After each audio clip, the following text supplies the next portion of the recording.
I'm very well, thank you. Yeah, lockdown could have been a lot worse than it was. Anyone that's seen my hospitality house party mixes will know that there's a freaking bar at the end of the garden.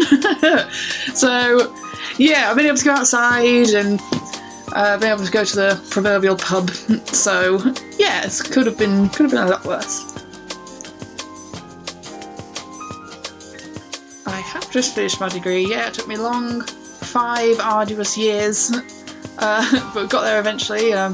Managed to pick literally the worst time to finish my degree and finally go out into the real world. But yeah, what can you do, I suppose? Yeah, I'm in this weird limbo now where I've finished that chapter but haven't been able to start the next one yet. But that's okay. I've just been doing lots of music and sorting my life out, basically, and hopefully I'll get to move into my own house soon.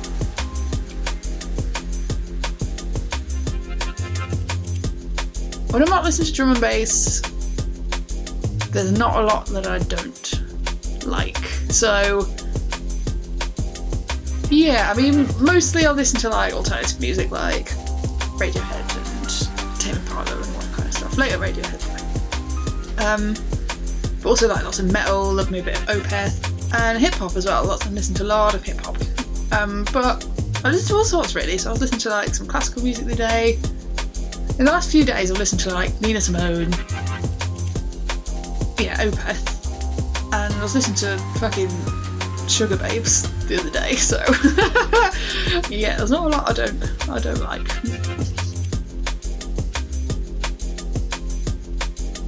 So within drum and bass, Random Movement's definitely one of my biggest inspirations. It's never a dull tune, it's always lots of fun, doesn't take himself too seriously. And that's not very common in drum and bass, I don't think. And obviously followed up by Caliber, because if you're not influenced by Caliber, then where have you been? But yeah, like I said before, I actually make a point of not listening to drum and bass on a day-to-day basis. I only really listen to it when I've been sent it by somebody or I'm preparing for a DJ set. So yeah, I think it's important to explore your musical identity outside of the genre you make, because that's all that's kind of all the behind the scenes stuff that kind of manages to find its way into your music unconsciously without you noticing. And that's what makes your music uniquely yours. It's your experiences and your background, and as well as the music you actually choose to express yourself through. Well, like I said, I don't really actually listen to a lot of drum and bass, so this is gonna be hard.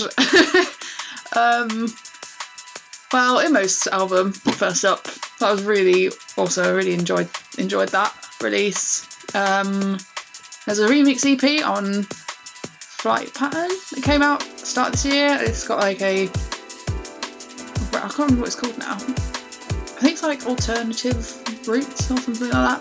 But it's got a Random Movement and Makoto remix on it, together. Yeah, you need to go check that out. Shelf Life 6 is obviously crazy. There's a Halogenics EP, what's it called? Dragon Force. I like that one a lot. That was really cool. Is that 5 yet? Well, obviously, I like them all for different reasons. They're my babies, really.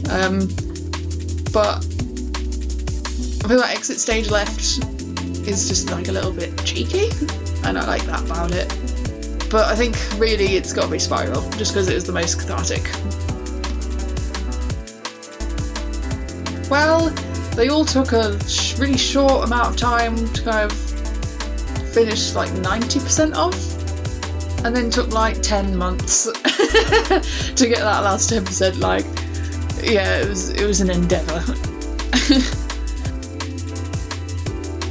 Well, I used to work in a bar called the Great Eastern in Brighton, and it was a whiskey bar, which is where I get my love of whiskey from. And we used to have a DJ come in on Saturdays, every other Saturday.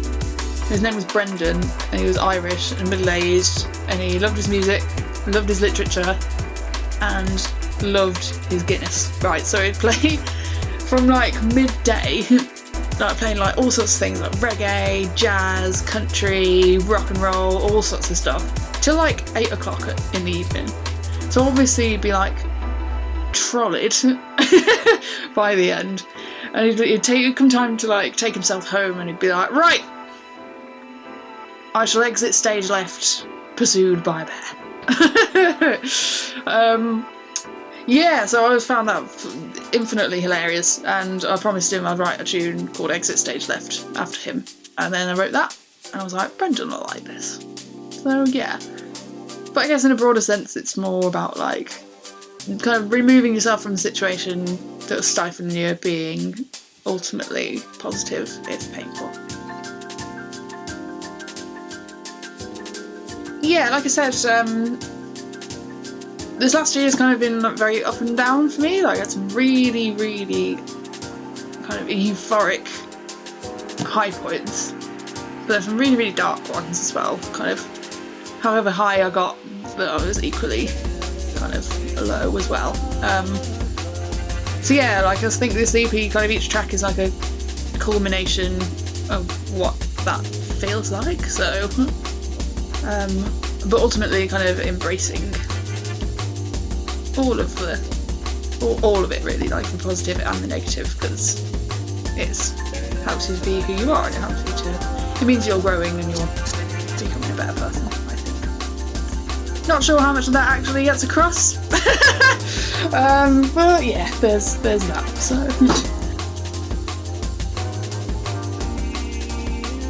I'm gonna cheat and say Aim Low and Stolen Cuts.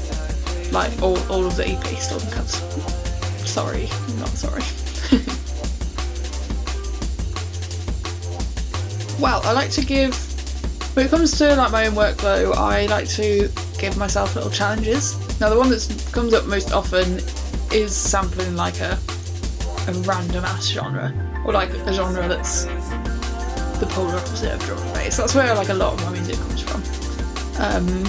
But it can be like, yeah, that keeps me on my toes, like musically, but it can also be like technical stuff, like learning how to make a new bass patch, or you're not allowed to use that sound you use in every single one of your tunes. You've got to use something else. You know, yeah, it's good because it always means that I'm progressing, and every time I do sit down to write something, I'm kind of trying something or learning something new each time. So yeah, and right now I'm learning how to use Ableton, so that's a big challenge I'm giving myself. But yeah, I think it helps you to kind of challenge the way that you write music each time. So yeah, you can be more dynamic with things.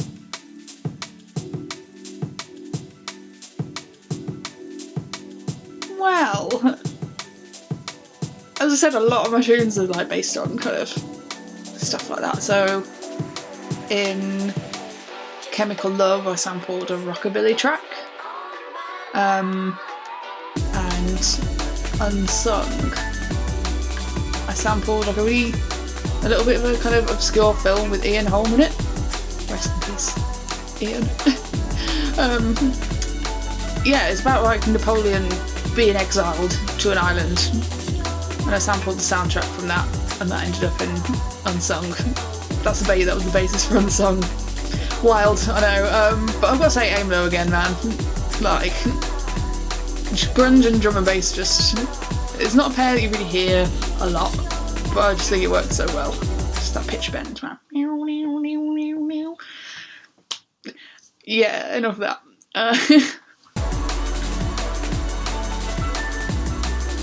So, the ones I've played, obviously there've been like some amazing ones, like Let It Roll Winter earlier this year was awesome. Like, I genuinely had a really, really fun time at that one, and Hospitality at the Beach last year, Bucket List, playing with Robert Manos just spontaneously, that was awesome as well. But I think it's actually probably some of the smaller ones that have been my favourite. So I've only headlined twice, but both of them were really fun. One was in Brighton at Pans, and one was in Leeds at the old Red Bus station. And I suppose there's sort of something about, like, especially in a smaller venue, people going because you're playing.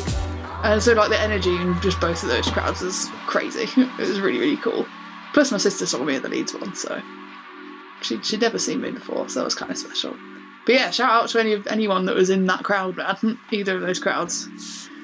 My bucket list: sun and bass. Ooh, I got a bit too enthusiastic there. Sun and bass. If there's any sun and bass curators watching, book me.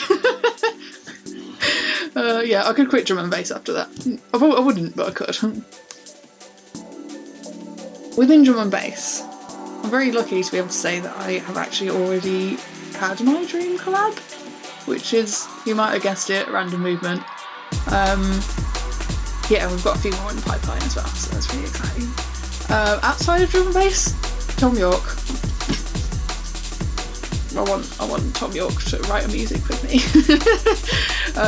Imagine the drum and bass to come out of that. That'd be wild. Yeah, Tom York, if you're watching, give me a ring, mate. So, kind of going back to what I was saying about kind of challenge myself each time I write music, like on a wider kind of, in a wider context, I suppose just always be willing to learn. Like, you're not as good as, like, there's someone better than you out there, and the reason they're better than you is because they've like worked on the things they're not so great at. Like, it sounds really like collegey and uni, but like, you know, it's good to kind of reflect and be like, right, well, you know, that was cool, but I want to do this better next time. And turning that into like something kind of tangible and actionable. So rather than just being like, oh, I'm not very good at sound design, I need to get better at sound design. Turning that into watching 3 or like, you know, however many tutorials on Serum a week. Just like being like, manageable like goals you can turn it into. That sounded really like teachery, I'm sorry. I used to be a teacher, in fairness to myself. But yeah, no, always learning, doing something, challenging yourself, I think. So I've got a few tunes coming out here and there on various compilations. I am also doing a few remixes, which I'm excited about because one of them is a dear friend of mine. So that's cool. Yeah, but then after that, I think I've got something quite exciting that I'm working on, so keep your ears to the ground for that.